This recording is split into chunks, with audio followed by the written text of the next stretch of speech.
Good evening friends, welcome to MH Education Lab. আমি স্নিগ্ধা ধর। আজকে তোমাদের সাথে একটি এনভায়রনমেন্টের গুরুত্বপূর্ণ টপিক নিয়ে আলোচনা করব। Basic concepts of environment and ecosystem. এর আন্ডারে আমরা কি পড়ব চলো সেটা দেখে নিই। What is environment? Components of environment, domains of environment, concept of ecology, what is an ecosystem and how an ecosystem is different from an environment, classification of ecosystem। এই সমস্ত টপিক নিয়ে আজ আলোচনা করব এই ভিডিওতে। অবশ্যই ভিডিওটি লাস্ট অবধি দেখো। আজকের ক্লাসের পিডিএফ এর জন্য টেলিগ্রাম চ্যানেল তোমরা ফলো করতে পারো। MH Education Lab Ranking 1 Searching WBCS channel. এই চ্যানেলে অলরেডি 17 অগস্ট থেকে প্রত্যেক সোম থেকে শনি কিন্তু 5টা করে ক্লাস চলবে। তার শিডিউল তোমরা স্ক্রিনে দেখতে পাচ্ছ। আর আমার ক্লাস প্রত্যেক সোম আর বুধ সন্ধ্যে 6টা থেকে থাকবে। তাই অবশ্যই তোমরা ক্লাসটা অ্যাটেন্ড করার চেষ্টা করো। এখনও যারা চ্যানেলটিকে সাবস্ক্রাইব করোনি চ্যানেলটিকে সাবস্ক্রাইব করো, পাশে দেওয়া বেল আইকনটি প্রেস করো, সমস্ত নোটিফিকেশন কিন্তু তোমরা পেয়ে যাবে।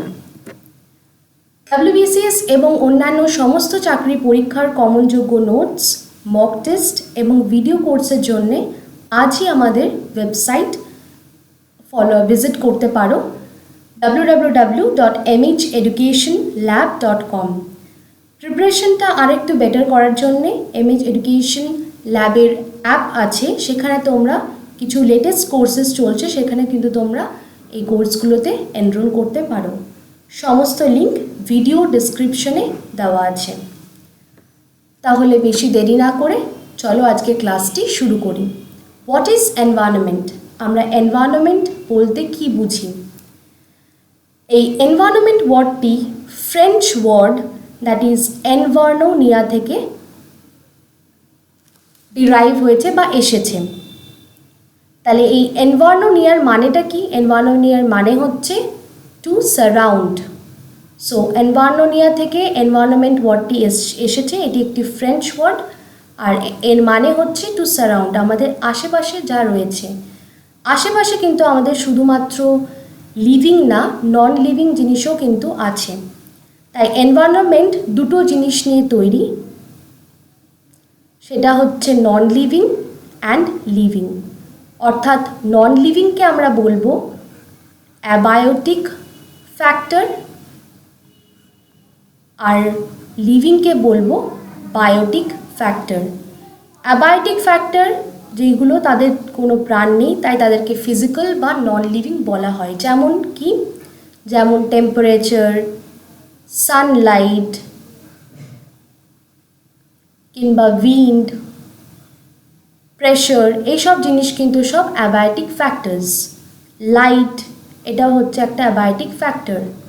আর বায়োটিক কাকে বলবো?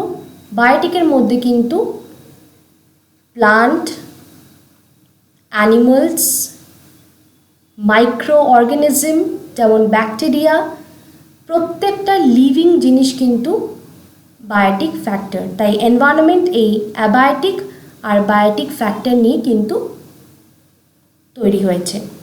তাহলে এনভায়রনমেন্ট হচ্ছে sum total of the condition that surround us. একটা পার্টিকুলার টাইমে, একটা পার্টিকুলার জায়গায় কিন্তু যা আমাদের থাকবে চারিপাশে, সেটাকে আমরা এনভায়রনমেন্ট বলবো। এই ডেফিনেশন দুটো দিয়েছি, দেখে নাও। According to P Gisbert, environment is anything immediately surrounding an object. একটা অবজেক্টকে ইমিডিয়েটলি যা সব জিনিস সারাউন্ড করছে আর তাতে একটা ডিরেক্ট প্রভাব ফেলছে, সেটাই কিন্তু এনভায়রনমেন্ট। তাই according to P Gisbert, environment is anything immediately surrounding an object and exerting a direct influence on it. আর একটা ডেফিনেশন দেখে নিই। According to E.J.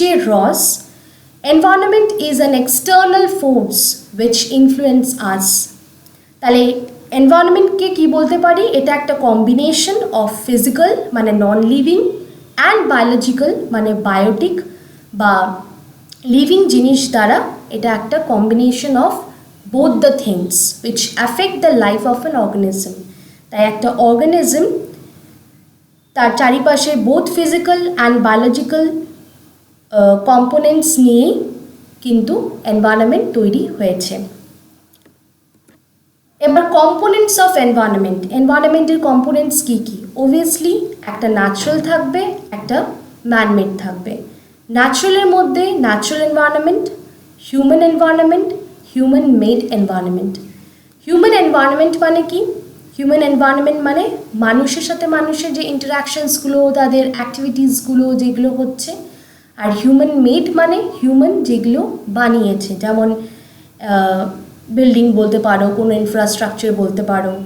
Human environment মানে হচ্ছে কোনো একটা ইন্ডিভিজুয়াল, সেটা নিয়ে একটা ফ্যামিলি তৈরি হচ্ছে, সেটা দিয়ে একটা কমিউনিটি তৈরি হচ্ছে।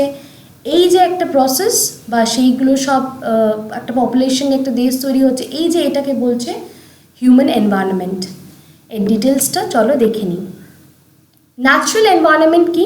Natural environment refers to both biotic and abiotic factors. আগেই সেটা বলে দিয়েছি, ন্যাচারাল এনভায়রনমেন্টের মধ্যে এই দুটো জিনিসই কিন্তু থাকবে। তাহলে এই ডায়াগ্রামটা, পাশে দেওয়া ডায়াগ্রামটা আশা করি দেখতে পাচ্ছ। এখানে বায়োটিক কম্পোনেন্টস যেমন হচ্ছে কিছু নিউট্রিয়েন্ট সাইকেল চলছে, হিট, এনার্জি, এভরিথিং যে ইন্টারাকশন হচ্ছে একটা বায়োটিকের সাথে অ্যাবায়োটিকের, এখানে এই পিকচারটার দ্বারা বোঝানো হয়েছে। বায়োটিকের মধ্যে দেখো প্রডিউসার প্লান্টস আছে, কনজিউমার মানে হার্বিভোরাস, কার্নিভোরাস আছে, ডিকম্পোজার্স মানে ফাঙ্গি, ব্যাকটেরিয়া আছে। তারা কিভাবে ইন্টারাক্ট করছে উইথ দ্য অ্যাবায়োটিক কম্পোনেন্ট এখানে বোঝানো আছে। তাহলে এটা পুরোটাই হলো একটা ন্যাচারাল এনভায়রনমেন্ট। তাই ন্যাচারাল এনভায়রনমেন্ট মানে কি? এটা বায়োটিক মানে plants and animals, and abiotic মানে সয়েল, ওয়াটার, এয়ার, যেসব জিনিসগুলো আছে অন দ্য আর্থ, সব নিয়ে কিন্তু একটা ন্যাচারাল এনভায়রনমেন্ট তৈরি হচ্ছে। It has 4 domain, namely lithosphere, hydrosphere, atmosphere and biosphere. এগুলোর ব্যাপারে এবারে ডিটেলসে আমরা আলোচনা করব। লিথোস্ফিয়ার কাকে বলবো? লিথোস্ফিয়ার হচ্ছে, এটা ডায়াগ্রামটা আশা করি তোমরা দেখতে পাচ্ছ। Lithosphere is the upper rigid shell of the earth. আর্থের যে ওপরের যে আস্তরণটা আছে, যেটা খুবই শক্ত একটা শেল টাইপের, is distinctly divided into 3 layers. কী কী সেই 3টে লেয়ার দেখে নিয়ে ডায়াগ্রামে। ফার্স্ট লেয়ার হচ্ছে ক্রাস্ট। এই উপরের লেয়ারটাকে ক্রাস্ট বলা হয়। নেক্সট কি আছে? নেক্সট আছে ম্যান্টেল। ম্যান্টেলের মধ্যে দেখতে পাচ্ছ এটা হচ্ছে ম্যান্টেল। আর তারপরে আছে কোর। কোর মানে দুটো, এটার একটা হচ্ছে লিকুইড পার্ট যেটা হচ্ছে আউটার কোর, আর একটা হচ্ছে ভেতরের অংশ যেটা হচ্ছে সলিড, যেটা হচ্ছে ইনার কোর বলা হয়। তাহলে এই 3টে যে ডিভিশন বা লেয়ার্স আছে লিথোস্ফিয়ারে কী কী? একটা হচ্ছে central one which is call the core, intermediate লেয়ারকে বলা হয় ম্যান্টেল যেটা মাঝখানে আছে, আর আউটার লেয়ারকে বলা হয় ক্রাস্ট। এটা কী দিয়ে তৈরি? না রকস আর মিনারেলস দিয়ে তৈরি। It has various landforms. কী কী? Mountain, plateaus and plains. Tectonic plates are the subdivision of lithosphere. Tectonic plates কাকে বলবো? টেকটনিক প্লেটস নিয়ে কিন্তু একটা থিওরিও আমরা জানি আছে, প্লেট টেকটনিক থিওরি। তাহলে এই প্লেট টেকটনিক থিওরি অনুসারে কি বলা হয়েছে? যে আর্থের যে পৃথিবীর যে লিথোস্ফিয়ার আছে, লিথোস্ফিয়ার ব্রোকেন, ঠিক আছে, ব্রোকেন মানে ভেঙে ভেঙে যে ডিস্টিংক্ট প্লেটস তৈরি করেছে, which are floating on a ductile layer. একটা ডাকটাইল লেয়ারে এটা কিন্তু ফ্লোট করছে বা ভাসছে, সেই জিনিসটিকে বলা হয় অ্যাস্থেনোস্ফিয়ার। ঠিক অ্যাস্থেনোস্ফিয়ারের উপরে কিন্তু টেকটনিক প্লেটসগুলো আছে, ঠিক আছে। এটা একটা subdivision of the lithosphere. Asthenosphere মানে কি? অ্যাস্থেনোস্ফিয়ার হচ্ছে ম্যান্টেলের আপার লেয়ারটাকে অ্যাস্থেনোস্ফিয়ার বলা হয়। আচ্ছা, এবার যে টার্মটা আমরা লিথোস্ফিয়ারে দেখব সেটা হচ্ছে পেডোস্ফিয়ার। পেডোস্ফিয়ার কি? ইট is the upper most part of the lithosphere, একদম উপরে ধরো ক্রাস্ট পোর্শনটা, যেটা কিনা কেমিক্যালি রিয়াক্ট করছে আদার তিনটে ডোমেনের সাথে। আদার যে তিনটে ডোমেন আছে সেগুলো হচ্ছে hydrosphere, biosphere R atmosphere.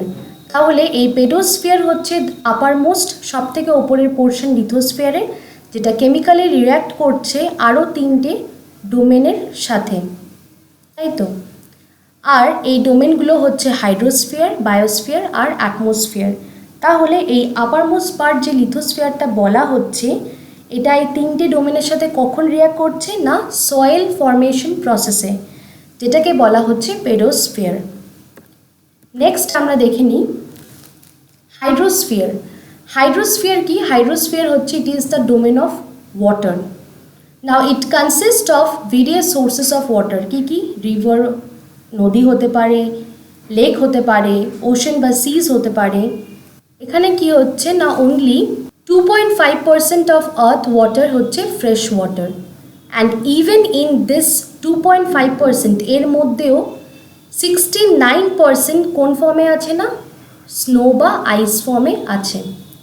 97.5% earth's water is salt water, নোনা জল, যেটা কিনা আমরা কনজামশন করতে পারি না, not fit for human consumption.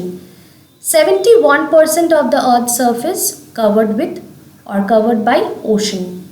এখানে একটা ডিস্ট্রিবিউশন অফ আর্থ ওয়াটার দেওয়া আছে। ফ্রেশ ওয়াটার ডিস্ট্রিবিউশন দেখে নাও কত percent, surface water and other fresh waters, আর এটা হচ্ছে গ্লোবাল যেটা দেওয়া আছে, গ্লোবালি যেটা গ্লোবাল টোটাল গ্লোবাল ওয়াটারে কিন্তু এখানে দেওয়া আছে। তাহলে এখানে একটা ডিস্ট্রিবিউশন অফ আর্থস ওয়াটার দেওয়া আছে, কোথায় কত পরিমাণ ওয়াটার ডিস্ট্রিবিউট আছে তার পার্সেন্টেজ এটা তোমরা স্ক্রিনে দেখতে পাচ্ছ। নাও comes to atmosphere. Atmosphere is a protective layer of gases that shelter all life on earth. তাহলে এটা একটা আস্তরণ, এটা একটা প্রোটেক্টিভ লেয়ার যেটা গ্যাসেস দিয়ে তৈরি, keeping the temperature relatively small, মানে টেম্পারেচারটা মেনটেন করে, and blocking other harmful rays of sunlight, মানে ইউভি রেজগুলোকে কিন্তু পৃথিবীতে আসতে দেয় না। কে না অ্যাটমসফিয়ার। অ্যাটমসফিয়ারকে ব্ল্যাঙ্কেট অফ গ্যাসেসও বলা হয়, that surround earth and it held near the surface of the planet. কিসের দ্বারা এটা রয়েছে আর্থের চারিপাশে? গ্র্যাভিটেশনাল অ্যাট্রাকশনের দ্বারা। তাহলে 99% of clean dry air is atmosphere, composed of mainly কী দিয়ে তৈরি অ্যাটমসফিয়ার? মেনলি যেটা আমরা পাই সেটা হচ্ছে এই ছবিতে দেখতে পাচ্ছ, নাইট্রোজেন 78% আর হচ্ছে অক্সিজেন 20.9, মানে নিয়ার অ্যাবাউট 21%, আর বাকি 1% হচ্ছে এই আদার গ্যাসেসগুলো। তার মধ্যে কি কি আছে? argon gases, that is 0.90%, other gases 0.17%, and carbon dioxide 0.03%. তাহলে এই অ্যাটমসফিয়ার হচ্ছে একটা প্রোটেক্টিভ লেয়ার অফ গ্যাসেস যেটা কিনা টেম্পারেচার মেনটেন করছে, কোনো harmful ultraviolet sunlight means ultraviolet rays from the sunlight সেটাকে ব্লক করছে। আর এটা কিসের দ্বারা প্ল্যানেট আমাদের আর্থের চারিদিকে রয়েছে না আর্থ গ্র্যাভিটেশনাল অ্যাট্রাকশনের দ্বারা। আর এখানে it is mainly the atmosphere mainly consist of two gases, একটা নাইট্রোজেন আর একটা অক্সিজেন। নাইট্রোজেন হচ্ছে 78%, অক্সিজেন হচ্ছে 20.9 or নিয়ার অ্যাবাউট 21%। আদার গ্যাসেসের মধ্যে কার্বন ডাইঅক্সাইড আছে, আর্গন আছে, যেগুলো 1% বাই ভলিউম কিন্তু অকুপাই করে। নেক্সট যেটা দেখবো সেটা হচ্ছে layers of earth's atmosphere are divided into 5 different layers. কী কী? একদম যদি লোয়ার থেকে আমরা বলি তাহলে ফার্স্টে কি আসবে? ফার্স্টে আসবে ট্রোপোস্ফিয়ার। তাহলে ট্রোপোস্ফিয়ার হচ্ছে এই লেয়ারটা, ডায়াগ্রামটা দেখো, ট্রোপোস্ফিয়ার এটাকে বলবো। ট্রোপোস্ফিয়ার কি? ট্রোপোস্ফিয়ার হচ্ছে lowest layer of the atmosphere. এর হাইট কত? 7 কিলোমিটার টু 20 কিলোমিটার, রাইট? যত ওয়েদার চেঞ্জেস কিন্তু এই ট্রোপোস্ফিয়ারেই হয়ে থাকে, যত ওয়েদার ডিস্টারবেন্সেস কিন্তু এই ট্রোপোস্ফিয়ারে হয়ে থাকে। এখানে ওয়াটার ভেপরেরও কিন্তু পরিমাণটা বেশি। টেম্পারেচার ডিক্রিজ করে, আমরা একটা জিনিস জানি যে প্রত্যেক 165 মিটার হাইটে 1 ডিগ্রি করে যে টেম্পারেচার ডিক্রিজ করে এটাকে কি বলা হয়? এটাকে বলা হয় ল্যাপস রেট। ঠিক আছে, এবার ট্রোপোস্ফিয়ার আর স্ট্র্যাটোস্ফিয়ারের মাঝখানে একটা লেয়ার আছে, সেটাকে বলা হয় ট্রোপোপজ। আশা করি এটা ডায়াগ্রামে দেখতে পাচ্ছ। ট্রোপোস্ফিয়ার কি করে? It separates troposphere from the stratosphere, মাথায় রাখবে। নেক্সট কি? নেক্সট আমাদের যে লেয়ার আসবে সেটা হচ্ছে স্ট্র্যাটোস্ফিয়ার। কেন এই লেয়ারটা এত ভাইটাল? কেন স্ট্র্যাটোস্ফিয়ার লেয়ারটা ভাইটাল? বিকজ স্ট্র্যাটোস্ফিয়ার লেয়ারে কি থাকে না? ওজোন থাকে। এর হাইট 50 কিলোমিটার। এখানে থাকে কি? Ozone layer. ঠিক আছে, যেটা কি করে? যেটা অ্যাবজর্ব করে ইউভি রেজ। ওজোন লেয়ার কি করে? ওজোন লেয়ার ইউভি রেজকে অ্যাবজর্ব করে, আর ইউভি রেজ যাতে আর্থে না পৌঁছাতে পারে, তাই ইট প্রোটেক্টস দ্য আর্থ। ঠিক আছে, তাই এটা ইম্পর্টেন্ট লেয়ার। এখানে কিন্তু ফ্লাইটও চলাচল করে, আর এখানে ওয়েদার ডিস্টারবেন্সেস কিন্তু কম। আবার ঠিক ট্রোপোপজের মতনই স্ট্র্যাটোপজ আছে, আমরা জানি। এটাও ডায়াগ্রামে দেখতে পাচ্ছ। স্ট্র্যাটোপজ কি করে না? It separates stratosphere to the mesosphere. তাহলে মেসোস্ফিয়ার আর স্ট্র্যাটোস্ফিয়ারের মাঝখানে যে জায়গাটাকে বলা হয় বা লেয়ারটাকে বলা হয় স্ট্র্যাটোপজ। নেক্সট যেটা আসছে সেটা হচ্ছে মেসোস্ফিয়ার। তাহলে মেসোস্ফিয়ার আমরা কাকে বলবো? মেসোস্ফিয়ার হচ্ছে কোল্ডেস্ট লেয়ার, কারণ এখানে টেম্পারেচার খুব কম থাকে। Temperature decreases in this layer. ঠিক আছে, টেম্পারেচার কমে যায়। সো টেম্পারেচার ড্রপ হয়। এখানে কি? এখানে শুটিং স্টার বার্নস হিয়ার, মানে মেটেরিয়র্স। ঠিক আছে, শুটিং স্টার বার্ন করে, দেখতে পাচ্ছ এখানে। নেক্সট আবার কিন্তু মেসোপজ আছে। মেসোপজ কি না? মেসোস্ফিয়ারকে আদার লেয়ারের সাথে সেপারেট করছে। তারপরে আসে হচ্ছে থার্মোস্ফিয়ার। থার্মোস্ফিয়ার হচ্ছে 80 কিলোমিটার টু 400 কিলোমিটার। তাহলে এখানে কি থাকে না? থার্মোস্ফিয়ারে কি হয়? আর্থ থেকে রেডিও ওয়েভসগুলো এখানে এসে রিফ্লেক্ট ব্যাক হয়, আবার ব্যাক টু দ্য আর্থ। ঠিক আছে, এখানে টেম্পারেচারটাও কিন্তু ইনক্রিজ করে। লার্জ টেম্পারেচার ফ্ল্যাকচুয়েশন একটা হয়ে থাকে এখানে। এখানে আরেকটা লেয়ার আছে, থার্মোস্ফিয়ারের লোয়ার লেয়ার পোর্শনটাকে বলা হয় আয়নোস্ফিয়ার। ঠিক আছে, কেন? কারণ কি এখানে ইলেকট্রিক্যালি চার্জ পার্টিকলস আয়ন্স থাকে, সেই জন্য এটাকে আয়নোস্ফিয়ার বলা হয়। অ্যান্ড দ্য লাস্ট লেয়ার হচ্ছে দ্য টপ মোস্ট লেয়ার, যেটা থার্মোস্ফিয়ারের উপরে থাকে, সেটাকে বলা হয় এক্সোস্ফিয়ার। তাহলে এগুলো হচ্ছে দ্য 5 লেয়ার্স অফ অ্যাটমসফিয়ার। এগুলো থেকেও কিন্তু কোয়েশ্চেন এসে থাকে। Important stratosphere, why? বিকজ এখানে ওজোন লেয়ার থাকে। প্রত্যেকটার হাইট থেকেও কোয়েশ্চেন আসতে পারে, কোন লেয়ারে কি হয়ে থাকে, কি পাওয়া যায়, এখানে এই বিষয়ে কিন্তু কোয়েশ্চেন আসে কম্পিটিটিভ এক্সামে। আর টেম্পারেচার ফ্ল্যাকচুয়েশনস কোনটার হাইট কতটা, সেগুলো কিন্তু দিয়ে থাকে। নেক্সট আমরা যেটা দেখব সেটা হচ্ছে বায়োস্ফিয়ার।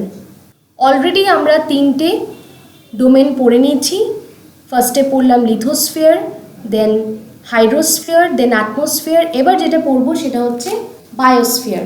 সো বায়োস্ফিয়ার কি? বায়োস্ফিয়ার হচ্ছে the narrow zone of contact between the land, air and water. তাহলে এই ডায়াগ্রামে আমি দেখতে পাচ্ছি এটা অ্যাটমসফিয়ার, লিথোস্ফিয়ার আর হাইড্রোস্ফিয়ার। তাহলে এটা যখন ধরো এটা অ্যাটমসফিয়ার, এটা হাইড্রোস্ফিয়ার, এটা lithosphere. So the zone of contact তাকে বলবো আমরা biosphere. Very simple. So it is the zone where life exist.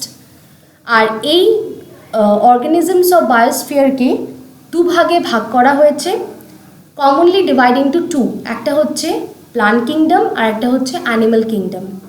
Now the 3 domain যে আর্থের ইন্টারাক্ট করে they affect in their affect each other in some way or the other, এটাকে biosphere বলছে। Biosphere is absent at extreme of north and south poles. তাই north pole আর south pole যেখানে life exist করে না সেখানে কিন্তু বায়োস্ফিয়ারও থাকবে না। The highest mountain and the deepest ocean, সেখানেও কিন্তু বায়োস্ফিয়ার থাকবে না। Why? Because it will not support life. আর আমরা জানি লাইফ হচ্ছে the characteristic feature of biosphere. তাই যেখানে লাইফ থাকবে না সেখানে বায়োস্ফিয়ারও কিন্তু থাকবে না। এবার আরও যে দুটো কম্পোনেন্ট আমরা বলেছিলাম, একটা হচ্ছে হিউম্যান এনভায়রনমেন্ট, যেটা কি করছে না, it refers to the activities, creation and interaction among the human being, যেখানে ফ্যামিলি, কমিউনিটি, পপুলেশন এভরিথিং থাকে, সেটাকে হিউম্যান এনভায়রনমেন্ট বলবো। আর হিউম্যানের দ্বারা যদি কিছু তৈরি হয়, যেমন infrastructure, industries, it is called human made environment. এবার যেটা পড়বো সেটা হচ্ছে কনসেপ্ট অফ ইকোলজি। টার্মটার সাথে আমরা ফ্যামিলিয়ার। তাহলে ইকোলজি কাকে বলবো? ইকোলজিও কিন্তু ডিরাইভড হয়েছে from the Greek word. Environment যেরকম ফ্রেঞ্চ ওয়ার্ড থেকে ডিরাইভ হয়েছিল, এটা গ্রিক ওয়ার্ড থেকে এসেছে। ওইকোজ মানে হাউস বা এনভায়রনমেন্ট, আর লোগোজ মানে কি? Study. So the study of environment is called ecology. এই টার্মটা কে দিয়েছেন? এই টার্মটা আর্নেস্ট হ্যাকেল দিয়েছে। আচ্ছা, নেক্সট যেটা দেখবো সেটা হচ্ছে Eugene Pleasants Odum, the famous ecologist, define ecology as the study of structure and function of nature. তাহলে ইনি কি বলেছিলেন? যে এই ইকোলজি মানে হচ্ছে স্টাডি অফ স্ট্রাকচার আর ফাংশন, কিসের? না নেচারের। সো ইন সিম্পল টার্ম যদি দেখি, ইকোলজি কি বলবো? Ecology is the branch of biology that deals with scientific study of interaction among the organism and their physical environment. তাহলে এটা একটা সাইন্টিফিক স্টাডি না কিসের? ইন্টারাকশন অ্যামাং দ্য অর্গানিজমস, একটা অর্গানিজমের সাথে আরেকটা অর্গানিজমের ইন্টারাকশন, আর তাদের ফিজিক্যাল এনভায়রনমেন্টের সাথে ইমিডিয়েট যে এনভায়রনমেন্টে তারা রয়েছে তাদের যে ইন্টারাকশন, এই পড়াশোনাটাকেই কিন্তু আমরা ইকোলজি বলতে পারি। So these two components of ecology, namely the organism and the physical environment, they are related and interdependent. একে অপরের সাথে কিন্তু খুবই একে অপরের উপর ডিপেন্ডেন্ট। কোনগুলো? না অর্গানিজম আর ফিজিক্যাল এনভায়রনমেন্ট। সো এনভায়রনমেন্ট মানে আমরা কি বলেছিলাম? চারিপাশের অ্যাবায়োটিক অ্যান্ড বায়োটিক কম্পোনেন্টস বা এলিমেন্টস। এবার তাদের ইন্টারাকশনটাকে সাইন্টিফিক ওয়েতে যদি আমরা পড়ি, which is a branch of biology, is called ecology. এবার দেখি ইকোসিস্টেম কাকে বলে। Ecosystem is the structural and functional unit of ecology where living organisms interact with each other and the other surrounding environment. তাহলে ecosystem কি? Ecosystem হচ্ছে একটা structural and functional unit of ecology. সেখানে কি হচ্ছে না অর্গানিজমস, লিভিং অর্গানিজমস তারা interact করছে তাদের ইমিডিয়েট এনভায়রনমেন্টের বা সারাউন্ডিংয়ের সাথে। এই ইকোসিস্টেম টার্মটা first coined by A.G. Tansley and he was an English botanist. কবে এই টার্মটা আসে? না 1935-এ। বোঝা গেল আশা করি। It includes both abiotic and biotic interactions and biotic interactions. তাহলে এখানে লাস্ট পয়েন্টে এখানে অ্যাবায়োটিক ইন্টারাকশনস মানে কি? এখানে দেখো একটা ডায়াগ্রাম দেওয়া আছে। ধরে নিচ্ছি প্লান্টস কি? প্লান্টস হচ্ছে biotic component because they have life. So plants যদি খাবার তৈরি করে, কিসের দ্বারা তৈরি করবে? না ফটোসিনথেসিস প্রসেসের দ্বারা। এবার আমরা জানি এই সালোক সংশ্লেষ বা ফটোসিনথেসিস কিসের থেকে হয়? না কিছু অ্যাবায়োটিক কম্পোনেন্টসের দ্বারা, যেমন CO2, H2O, সানলাইটের প্রয়োজন পড়ে। ঠিক আছে, তাহলে এই যে কম্পোনেন্টসগুলো এগুলো সবই হচ্ছে অ্যাবায়োটিক কম্পোনেন্ট। তাহলে প্লান্ট ডিপেন্ড করছে অ্যাবায়োটিক কম্পোনেন্টের ওপর কিসের জন্য? না ফটোসিনথেসিসের জন্য। তাহলে এদের মধ্যেও একটা ইন্টারাকশন হচ্ছে, সেটাকে কি বলবো? Abiotic Biotique interactions.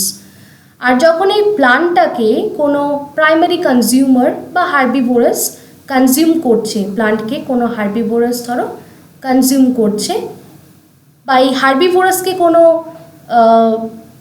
Secondary consumer, ধরো কোনো একটা অ্যানিমাল কনজিউম করছে বা খাচ্ছে, এদের যে একটা ফুড চেন ক্রিয়েট হচ্ছে সেটাই কি বায়োটিক ইন্টারাকশনস। আই থিঙ্ক এই ডায়াগ্রামটা থেকে সেটা ক্লিয়ার। তাহলে interactions between the abiotic and biotic components is called abiotic interaction. আর যখন বায়োটিক ইন্টারাকশন হবে, মানে লিভিং অর্গানিজমের সাথে লিভিং অর্গানিজম ইন্টারাকশন হচ্ছে, তখন সেটাকে আমরা বায়োটিক ইন্টারাকশনস বলে থাকি। এবার যে জিনিসটা জানবো সেটা হচ্ছে how an ecosystem is different from an environment. Environment মানে আমরা কি বললাম, এটা হচ্ছে forms the element of the system. It can be abiotic and also it can be biotic. তাহলে বায়োটিক অ্যান্ড অ্যাবায়োটিক এলিমেন্টস নিয়ে এনভায়রনমেন্ট তৈরি হচ্ছে, বাট তাদের মধ্যে, সেই এলিমেন্টসের মধ্যে যে ইন্টার রিলেশন জিনিসটা রয়েছে, ইন্টার রিলেশনটাকে আমরা কি বলবো, সেটাকে আমরা বলবো ইকোসিস্টেম। আর সেই ইন্টারাকশনটা যখন আমরা স্টাডি করব, সেটাকে তখন আমরা কি বলবো, সেটাকে তখন আমরা বলবো ইকোলজি। আশা করি এই তিনটে জিনিস ক্লিয়ার হয়েছে। তিনটে জিনিস কি কি না, এনভায়রনমেন্ট কাকে বলে, what is environment, what is ecosystem, and what is ecology. Environment কখন বলছি না, যখন এলিমেন্টসগুলো আছে, elements can be living, elements can be non living, তাদের মধ্যে যখন ইন্টার রিলেশন বা ইন্টারডিপেন্ডেন্স, একটা ইন্টারাকশন হচ্ছে, সেটাকে বলবো আমরা ইকোসিস্টেম। আর সেই স্টাডিটাকে, সেই ইন্টারাকশনটা যখন আমরা স্টাডি করব সায়েন্টিফিক ওয়েতে, সেটাকে তখন আমরা কি বলবো, ইকোলজি বলবো। So it means an ecosystem is something more than the total of all elements. এখানে একটা এক্সাম্পলও দেওয়া আছে যে human body can be considered as a system. Human বডিকে একটা সিস্টেম বলা হয় কারণ কি তার মধ্যে অনেক অর্গ্যানস আছে অ্যাজ এলিমেন্ট। বাট শুধু সেই অর্গ্যান নিয়েই কি হিউম্যান বিং না, বিকজ হিউম্যান বিংয়ের কি আছে, লাইফ আছে। So similarly an ecosystem is the interaction between the different elements that gives life. তাহলে এটা একটা interaction between the different elements that gives it a life, প্রাণ দেবে, সেটাকেই আমরা কিন্তু ইকোসিস্টেম বলবো। আশা করি তিনটে টার্ম ক্লিয়ার হয়েছে। নেক্সট যেটা দেখবো সেটা হচ্ছে ক্লাসিফিকেশন অফ ইকোসিস্টেম। তাহলে ecosystem can generally be classified into two classes, একটা ন্যাচারাল আর একটা আর্টিফিশিয়াল কিংবা ম্যানমেড। অবশ্যই ডায়াগ্রামে তোমরা দেখতে পাচ্ছ natural ecosystem and artificial ecosystem. এই আর্টিফিশিয়াল ইকোসিস্টেম আর natural region affected by man's interference. এটাও কিন্তু একটা ন্যাচারাল রিজন ছিল, বাট যখন থেকে এটা ম্যান বা অ্যানথ্রোপোজেনিক ইন্টারফিয়ারেন্স ঢুকে গেছে, তখন কিন্তু সেটা হয়ে যাবে আর্টিফিশিয়াল ইকোসিস্টেম। তাহলে এই আর্টিফিশিয়াল ইকোসিস্টেমের মধ্যে কি কি আছে, আর্টিফিশিয়াল ইকোসিস্টেমের মধ্যে লেকস পড়ছে, যেগুলো ম্যানমেড, রিজার্ভার, টাউনশিপস বা সিটিজ, যেগুলো হিউম্যানসের দ্বারা তৈরি বা মানুষ তৈরি করেছে। আর ন্যাচারাল ইকোসিস্টেম কোনগুলো, basically classified into two major types, একটা অ্যাকুয়াটিক, একটা টেরেস্ট্রিয়াল। তাহলে এই ডায়াগ্রাম থেকে আশা করি তোমরা দেখতে পাচ্ছ দু রকম, ল্যান্ড ইকোসিস্টেম বা টেরেস্ট্রিয়াল ইকোসিস্টেম, অ্যাকুয়াটিক ইকোসিস্টেম। তাহলে ল্যান্ডকে টেরেস্ট্রিয়ালও আমরা বলে থাকতে পারি। তাহলে aquatic ecosystem can be broadly classified into marine and fresh water. তাহলে অ্যাকুয়াটিককে আমরা মেরিন হিসাবেও ডিভাইড করতে পারি অ্যান্ড ফ্রেশ ওয়াটার হিসাবে ডিভাইড করতে পারি। মেরিন ওয়াটারের মধ্যে সিজ অ্যান্ড ওশানস পড়ছে, fresh water means lakes and ponds. আর লাস্ট যেটা দেখবো সেটা হচ্ছে টেরেস্ট্রিয়াল ইকোসিস্টেম। টেরেস্ট্রিয়াল ইকোসিস্টেম আর of different types such as forest ecosystem, desert ecosystem, grasslands, all these are terrestrial ecosystem. তাহলে এটা হচ্ছে একটা শর্ট ক্লাসিফিকেশন বললাম ইকোসিস্টেমের শর্ট ওয়েতে। ইন ডিটেলস আমরা এইগুলো নিয়ে পরে আলোচনা করব। নেক্সট ক্লাসে আমরা ইকোলজির ওপর আলোচনা করব, ecological pyramids, level of organisation, যেসব জিনিসগুলো আছে সেগুলো নিয়ে ডিসকাস করব। তাহলে এখানেই আমরা আজকের ক্লাসটা শেষ করছি। এই ক্লাস থেকে আমরা যা যা জানতে পারলাম যে এনভায়রনমেন্ট কাকে বলে, ইকোসিস্টেম কি, ইকোসিস্টেম এনভায়রনমেন্টের মধ্যে তফাৎ কী, তাদের কম্পোনেন্টস কী কী আছে, ইকোসিস্টেমের কী কী ক্লাসিফিকেশনস হয়ে থাকে একটা শর্ট আইডিয়া আমরা পেলাম, আর ইকোলজি কাকে বলে। আশা করি ক্লাসটা তোমাদের ভালো লাগলে শেয়ার করবে, সাবস্ক্রাইব করবে চ্যানেলটিকে, আর ফার্দার নোটিফিকেশনের জন্যে পাশে দেওয়া বেল আইকনটি প্রেস করবে। Thank you.